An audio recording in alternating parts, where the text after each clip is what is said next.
Next, I'll show you how to edit text, buttons, and images. Elementor makes it super easy to add new elements and make changes. To edit the text on a page, click on the text you want to update, and then simply type like you're in a word processor. You can also update text styles by clicking the Style tab in the left side inspector panel. To update buttons, it's similar.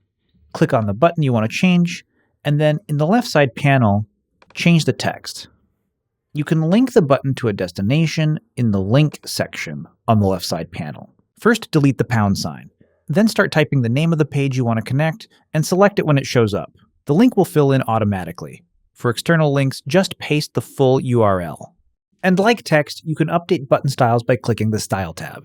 It's also really easy to add new elements to a page. Go up to the top and click plus to add an element. Then find the element type you want to add and drag it in. To move the element to a different spot on the page, simply click on it and drag it elsewhere. To remove an element, simply secondary click on it and then click delete.